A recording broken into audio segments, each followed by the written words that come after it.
this is Little Dwarf playing games while mumbling incoherently into a microphone. Why? Well, just because I can, and this time I'll be playing Still Life 2 Blind. Now, I've played Post Mortem and Still Life 1, which are the first and second games in this trilogy of point-and-click adventure games. I'm going to post the links in the description to the previous playlists in case you want to check them out. Post Mortem was kinda meh, but I really rather enjoyed Still Life 1. It was a nice, dark and atmospheric murder mystery, while the murder mystery part itself wasn't really that groundbreaking or you know, brilliant. It was skillfully enough done, and as I said, the atmosphere was rather dark. There was some dark imagery. The game wasn't really afraid of showing like the effects of extreme violence, and it was played in a rather serious way. It wasn't like over-the-top, overblown caricatures.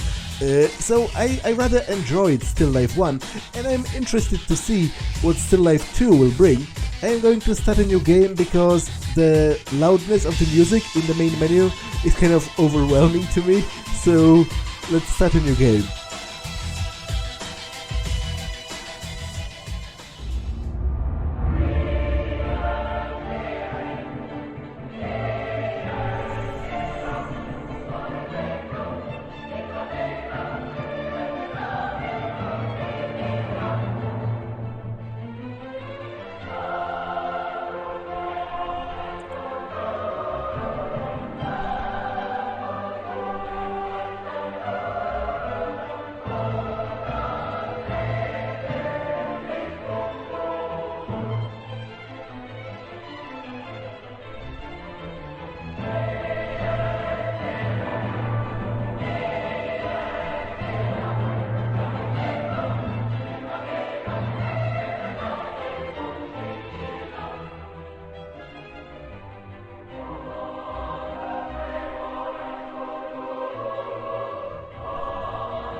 Vic McPherson. Hi, Vic. It's Claire. So, how are things going in Los Angeles? Hey, Claire. I don't know. I don't feel like I'm making any headway. I'm having a hard time establishing a link between all these killings. You're obsessing over this. If you hadn't quit, you wouldn't be trying to put the pieces together all alone. Don't start, Claire. I know you don't approve of my decision to leave the FBI. But working for an asshole like Browning? No, thank you. Browning won't be here forever, you know.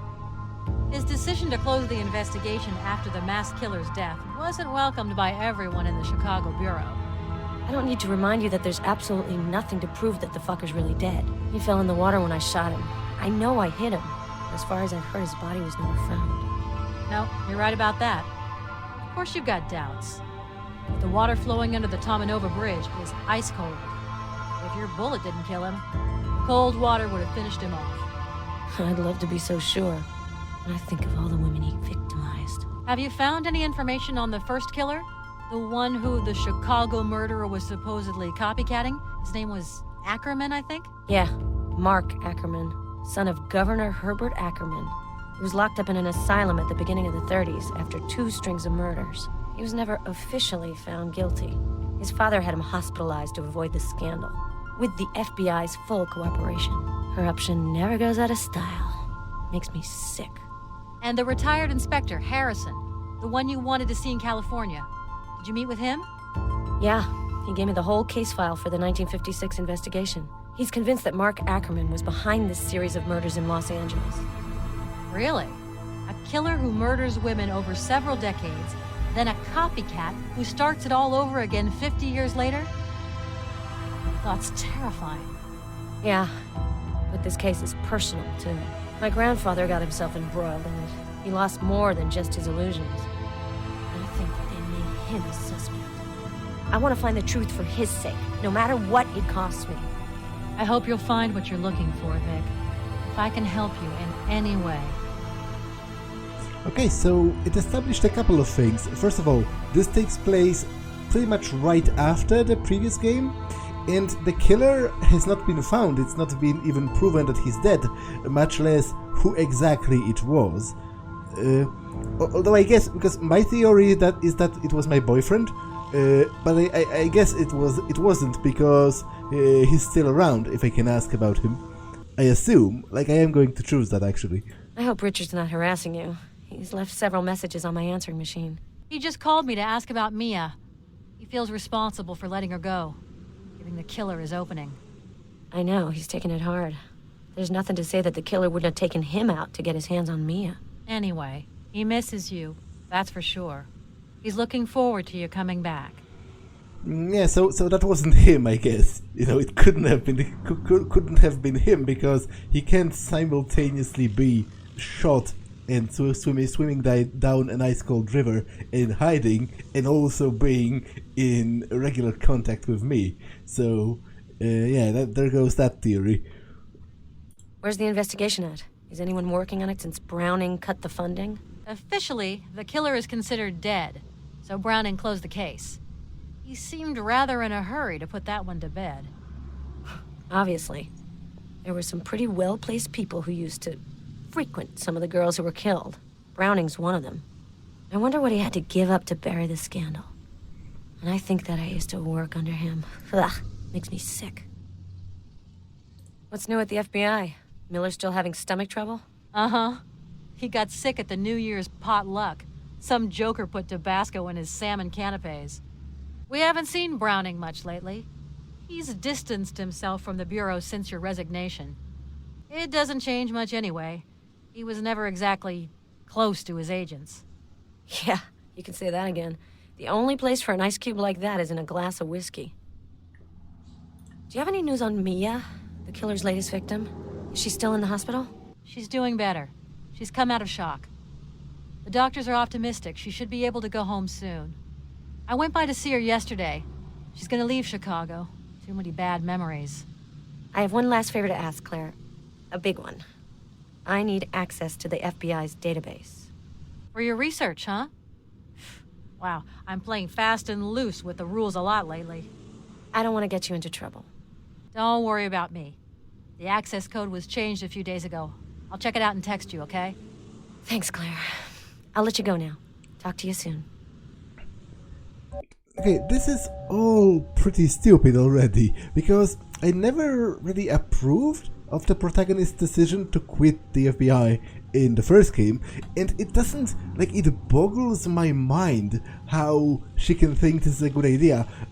I think you could construct an argument where even what she's doing now would be illegal, because she's basically running around, asking for classified information, hunting down some supposed killers, where she's not even part of the police force anymore. She's a civilian, pretty much. And now she wants access to the FBI database, which that's majorly illegal. That could be very dangerous not only for her, but for everyone, for Claire, and for everyone involved. That's the realm of stupidly illegal things, especially because, like, I'm pretty sure, I'm not an expert on the police, and even less so on the FBI itself, because obviously I'm not even American, but I'm pretty sure they could know, and they probably would know, that someone outside from the people that have clearance accessed the files. Like, most likely they can check whoever, whatever computer, like, connected to it through IP addresses or whatever, and then corroborate whether that was from a location that they know of, and whether that was a person that, whether that was someone who was supposed to have access. So I don't think, I would hope FBI databases are not like a Gmail account. It's not like you can just give your coworker, your former coworker, mind you, the password, and I'm just going to log in and nobody's going to notice anything. Like, that's stupid. Those are Ackerman's paintings from the first game. The women represented in these paintings are Ackerman's victims. The women represented in these paintings are Ackerman's victims. Transformer with cord.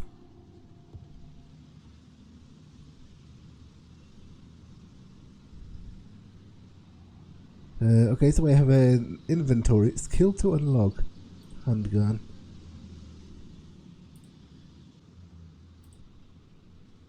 Okay, I have a smartphone as well. Interesting. Can I do anything on it? Prologue, Los Angeles.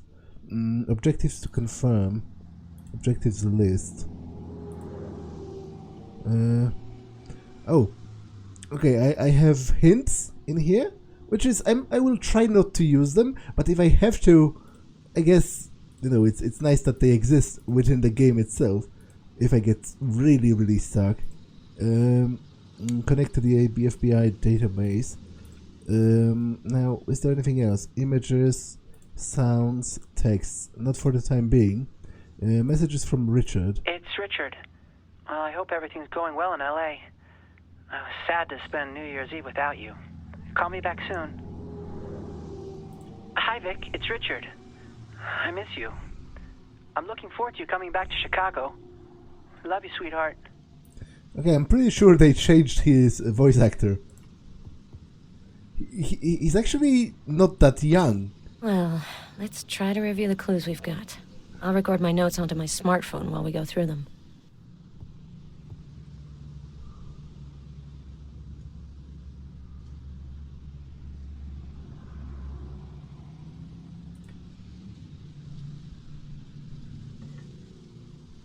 A brochure of the Ackerman exhibit organized by Richard.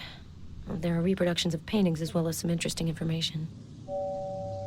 Ackerman exhibit brochure, designed by Richard Valdez. Mark Ackerman, A Vision. The Valdez Gallery of Chicago has the honor of presenting an exhibit devoted to the works of Mark Ackerman for the public for the first time. An American painter who lived in the first half of the 20th century, Ackerman had numerous sojourns in Europe prior to settling in Los Angeles. The exhibit traces different periods of the artist's turbulent life. Let yourself be carried away by raw emotion that emanates from Mark Ackerman's paintings. The landscapes and portraits skillfully mix dream and reality, the consciousness and the unconscious, serenity and anxiety. The passion and the creative force of this incredible yet unknown artist will move you deeply. The Valdez Gallery wishes to thank Gerald Carter, Fine Arts Director at Chicago University and the instigator of this exhibit. The funds necessary for the acquisition of the works were raised with the support of the Labyrinth Foundation. Several paintings are reproduced in the brochure. Dr. Hyde, the pupil, Beatrice. See next pages. Yeah, Dr. Hyde, the pupil, Beatrice. The Labyrinth Foundation. That's the second time I come across them while I'm investigating. I think they have a website.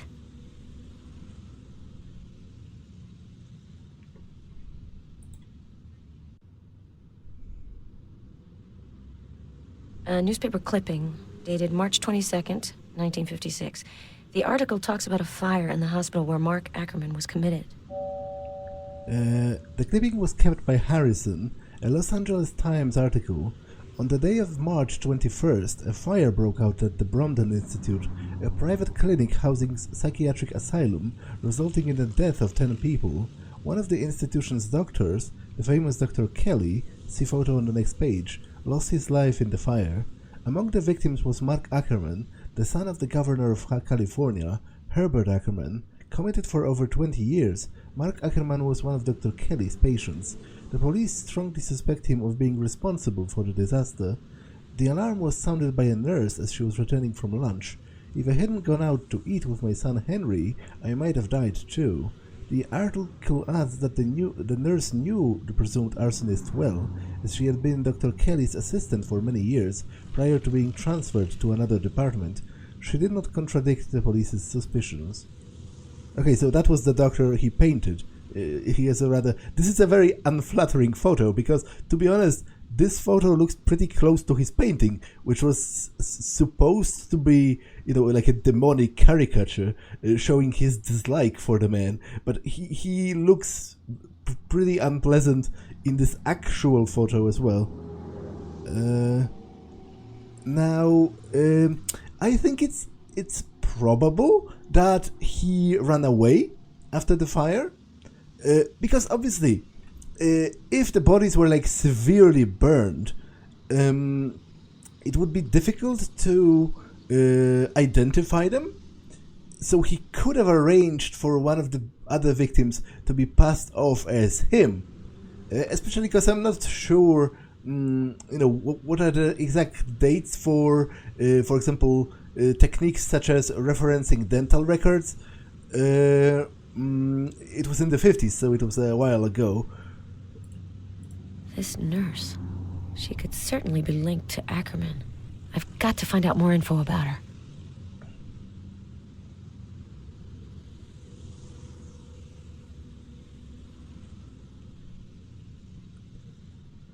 Oh, there's also a map, I guess. The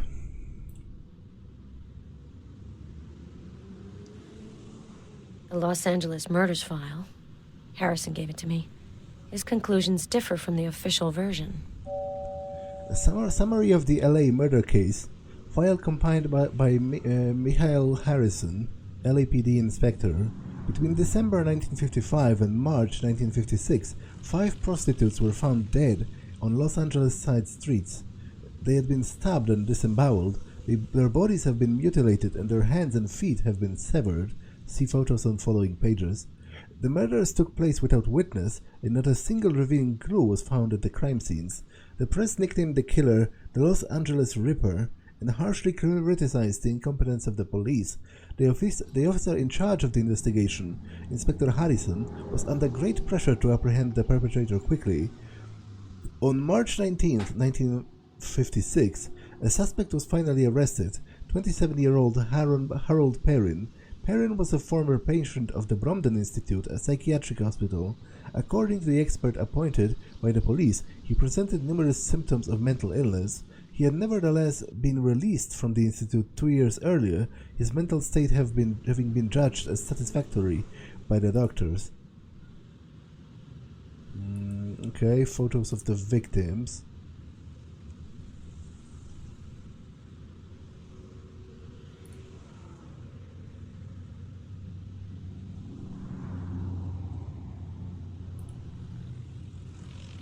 Harrison believed that Harold Perrin had acted under influence of another man, Mark Ackerman, a psychologically unstable painter. His superiors did not support this theory. Ackerman himself died in a fire 2 days after Perrin's arrest. See newspaper article dated March 22nd, 1956. In the course of his investigation of the Los Angeles Ripper, Harrison had begun to suspect Ackerman. Noting similarities in the old cases, Harrison contacted Gustav McPherson, a former private detective who had worked on one of those cases. McPherson sent him a very disturbing document, the confessions of Herbert Ackerman, governor of California, and Mark Ackerman's father. In these confessions, Herbert Ackerman confirmed that his son was responsible for the 2 series of murders, the first in Prague in 1929, and then in Chicago in 1931. Ackerman, confined since 1932 in the Bromden Institute, contained his criminal instincts for more than 20 years, thanks to the care of Dr. Edward Kelly, but his true nature would end up getting the better of him. Not being able to leave the institution, Ackerman chose a proxy to commit the murders for him. After having gone to the institution several times to question Ackerman, Harrison discovered that the painter received frequent visits from Harold Perrin, a seemingly harmless young man who had spent 3 years at the clinic for minor mental disturbances. In the wake of Harold Perrin's arrest on the 19th, an announcement was made to the press. Perrin was presented as the main suspect in the case. Perrin collapsed on the evening of March 21st when he heard of Mark Ackerman's death. He confessed to the crimes, but did not incriminate his presumed mentor. No official charges were ever filed against Ackerman, although Harrison remained convinced of his role in the murders. Following Perrin's arrest and the death of Ackerman, the murders ceased. Harrison saw the paintings made by Ackerman prior to his confinements, paintings which, according to the hypothesis, were the motivation for the murders. He described them as sick and alarming, but embodying an incredible force. This was not true of the paintings done by Ackerman during his long stay at the clinic. Harrison was convinced that he hadn't seen all of Ackerman's paintings, particularly one which he was supposedly painting right before his death. A comment. Note in the official file indicates that in February 2003, Harrison handed over Herbert Ackerman's confession to one Emil Zarkovic, a journalist who claimed to be finishing a biography of Herbert Ackerman. Citing reasons of authenticity, the journalist left with the original documents, promising but failing to return them. Zarkovic. I know that name. Where have I heard it before?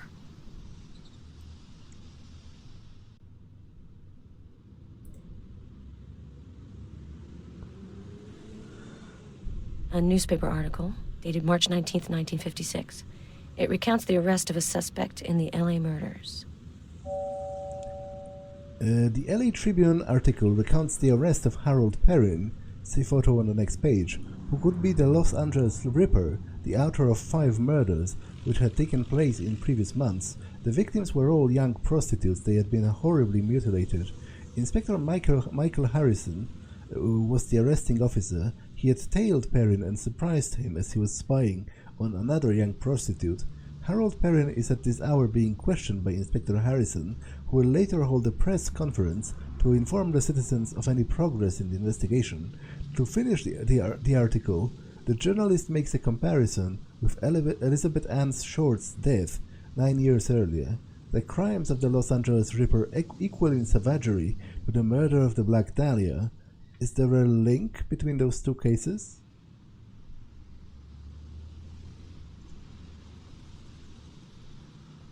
Okay. I doubt there's a connection between the two cases. Another idiot journalist greedy for a story. Is that all, as far as my notes are concerned?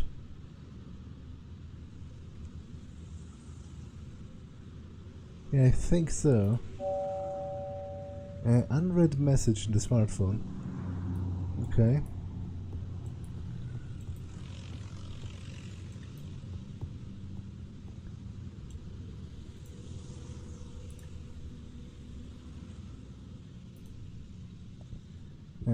Yeah, that's stupid. Like, what kind of incredible moron sends over a password to the freaking FBI database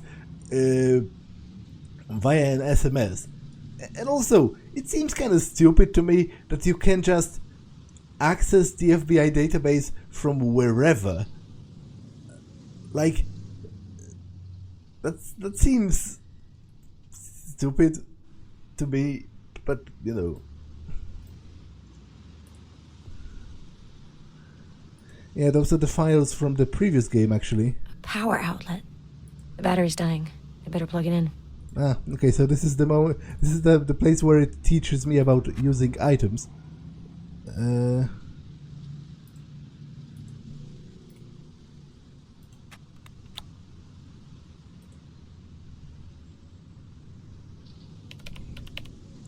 Okay, let's check out the website first. Enter the keywords. Yeah. Oh, there's actually a couple of them. Well, let's go one by one. The Labyrinth Foundation, a public interest organization devoted to the protecting and promoting of art. Founder, Mrs. Beatrice Allen. The goal of the Labyrinth Foundation is to preserve works of art and to promote young artists. Its activities are numerous, organizing exhibits, restoring old paintings, awarding scholarships and financial support, acquiring art objects for public display, providing legal help and appraisals. The Labyrinth Foundation was created in 1961 by Mrs. Beatrice Allen, thanks to a donation by Herbert Ackerman. Okay, already interesting, because there's a link. Governor of California and lover of arts. The foundation respects the confidentiality of the artists and guarantees the rights to their work. The board of directors meets once a month at their New York headquarters. If you have any questions, please fill out contact information on the site. Herbert Ackerman, an art lover? And this Beatrice Allen? I must find out more about her.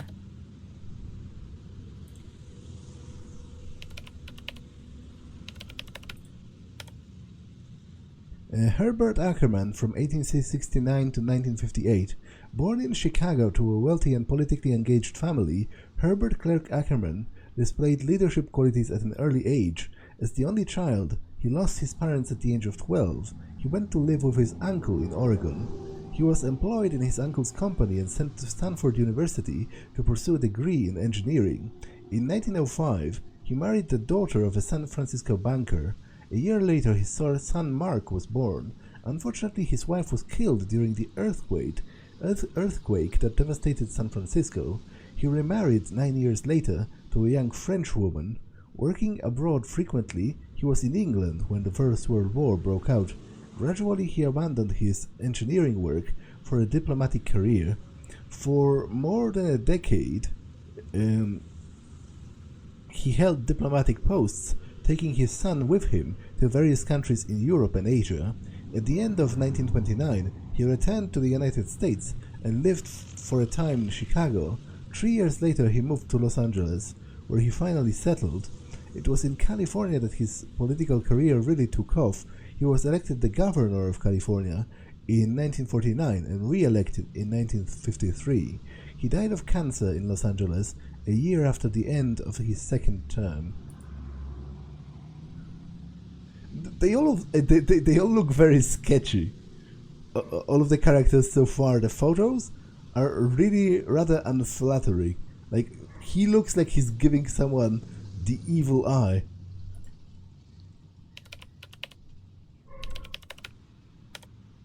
Beatrice Allen, the founder and president of the Labyrinth Foundation, was born in 1912 in San Diego. Her father was a doctor and her mother a musician. From her mother she inherited her taste and respect for the arts, a passion that would remain with her for the rest of her life. After studying nursing, she worked at various public hospitals before finding a position at the Bromden Institute, a private clinic treating the mentally ill. She stayed there for more than 20 years, distinguishing herself through her professionalism and her empathy towards the patients. Upon becoming the assistant to the clinic's lead doctor, she launched new care programs involving the arts. In 1956, Beatrice Allen left the clinic to devote herself fully to art. In 1958, she was made the main beneficiary of Governor Ackerman's estate. She invested a large part of the inheritance in the arts, and a few years later she created the Labyrinth Foundation, which she ran until her death. Beatrice Allen had a son, with whom she did not get along. In 1985 he was killed in a car accident. Beatrice became the guardian of her grandson, who was her greatest happiness during the last years of her life. She died in New York in 2002. Her immense art collection is managed by her foundation. Beatrice Allen is the woman painted by Ackerman on one of his paintings. I'm sure of that. I need more info. Her son may be another interesting lead to follow, but I'd need his full name.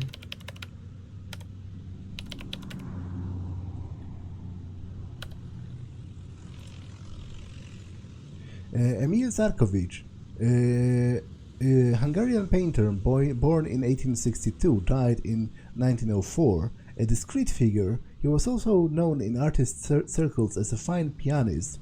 Pale and gaunt, he was nicknamed the White-Fingered Pianist by Frank Liszt.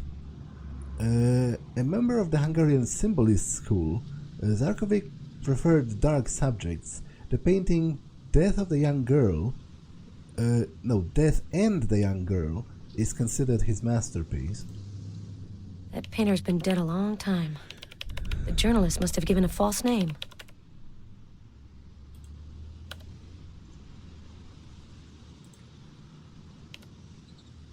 Mark Ackerman, The Event, an exclusive exhibit at the gallery. The Valdez Gallery is presenting Mark Ackerman's work to the public for the first time. Mark Ackerman is an American painter little known to the general public, yet his paintings are remarkable in every way. Rich and troubling, they illustrate the complexity and the relationship between the art and the artist. The painting reproduced on the next page is entitled Bridge Over Troubled Waters. It was painted in 1929. The woman in the foreground is clearly very disturbed. She stares directly at us, but does not seem to be aware of the agitation that surrounds her. The sky, usually the symbol of freedom and openness, is tumultuous and oppressive, casting a sinister light on the landscape. The Ackerman exhibit can be viewed until January the 31st. Okay.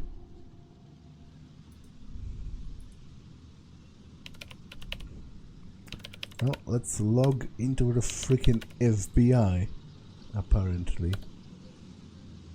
Scully 66.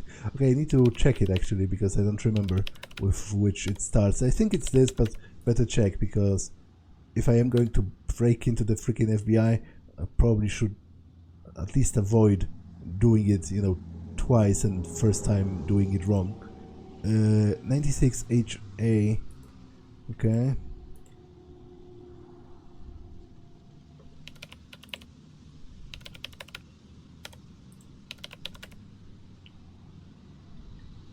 Oh great, I have to go through all of it again just in the FBI database.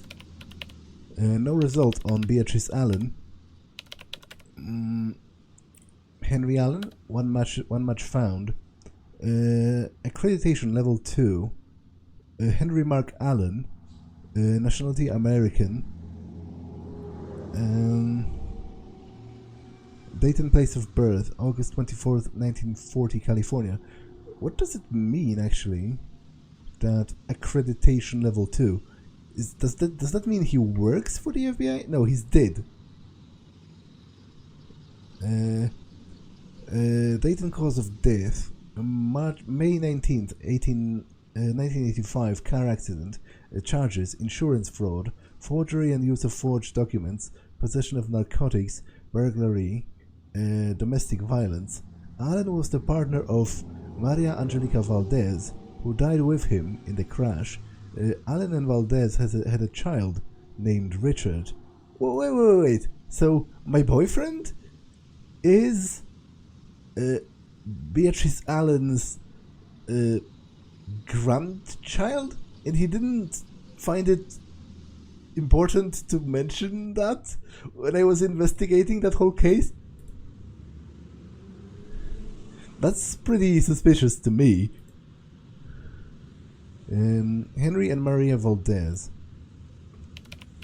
A son named Richard. Shit, that can't be true. This can't be a coincidence.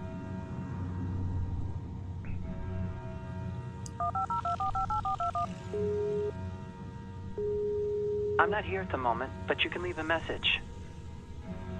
Jesus Christ, Richard.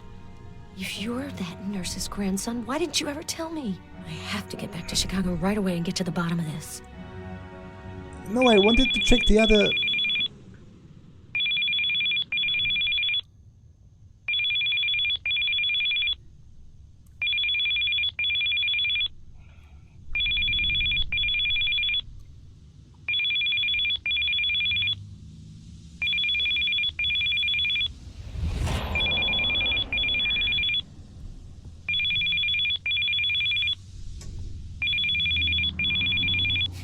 Hello? Vic, it's me. Is this a bad time? Claire, I fell asleep in front of the TV. What time is it? Almost 10 p.m. Sorry to wake you. Do you want me to call you back tomorrow? No, I was having a nightmare anyway. As soon as I fall asleep, I relive the same old stories. Still having nightmares about the Chicago killer? Vic, you have to stop thinking about all that. It happened almost 4 years ago. Tell that to my subconscious. Were you calling me about the case? I have the results of Ellen Dunnigan's preliminary autopsy. Let me guess. The killer left no trace. Absolutely nothing. The body was carefully cleaned of any clue that could have led us to the killer. The modus operandi seems identical to the other victims. Various wounds meant to inflict pain, then a bullet wound causing death. Good Lord. It's been going on for almost 3 years, and this asshole still hasn't made a single mistake. Are you going to be in Maine for a while? I still have to question a few possible witnesses. Garrus wants this by the book, but I doubt it'll turn up anything. Oh, yes, your new partner. Fresh out of Quantico. I gotta go, Claire. Hernandez is up to her old tricks on the news again. Okay. I'll call you if I have anything new. Take care of yourself. The horribly tortured body of Ellen Dunnigan was found this morning. The body was discovered on the side of Route 201, less than a mile outside of the small town of Jackman, Maine. The young woman, a Holton native, had disappeared on September 22nd. The modus operandi removes any ambiguity over the killer's identity. This is without a doubt the latest chapter in the heinous rampage of the East Coast Killer. As with the previous murders, the killer filmed the suffering which he inflicted on his victim. He then sent DVDs of the footage to the authorities and the media. The FBI has refused any comment in the wake of this new crime. Special Agent McPherson, who has been on the case from the beginning, seems completely incapable of making any headway whatsoever in this case. How many innocent victims will have to die before the killer is stopped? It's a legitimate question, given the investigators' utter lack of results. This is Paloma Hernandez for 5TV. So, just like that, I'm completely overwhelmed? What a bitch.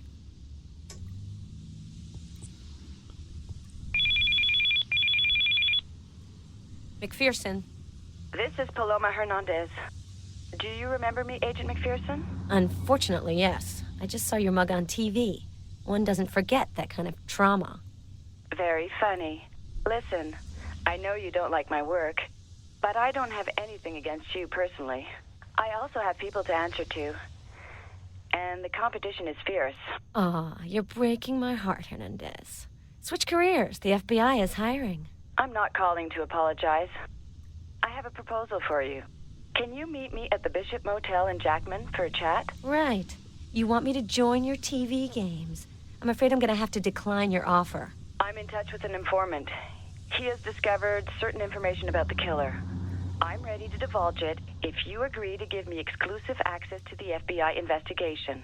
That way, we'd be working together instead of being at loggerheads. What do you say? Are you serious? You've been making my life hell since this case started, but now you want us to be best friends forever because suddenly it suits your purposes? If you got information on the killer, then give it to me. No conditions. If you conceal evidence or hinder our investigation in any way, I can guarantee you a stint in the slammer. Night, Hernandez.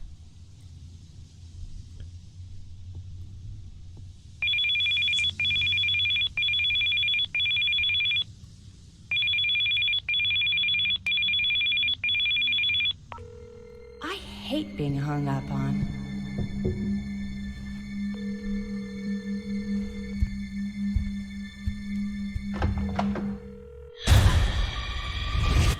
Vic McPherson, please leave a message after the beep.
End of recording. To hear your message again, please press pound.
The star of my next film is finally awake.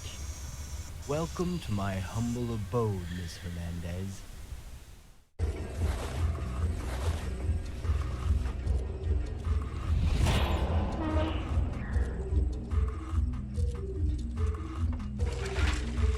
You must feel a little lost. Don't worry. I'm going to take good care of you. Okay, can I pause here? I can. So actually I will, even though it's perhaps not the best moment. But this episode has already been a little bit too long than I wanted to be for this particular series. So I have a lot to say about what happened, but I think I'm going to do it next time. For now, I'm going to save, and I'll pause it here. That's all for this one, and I will see you in the next one. Bye.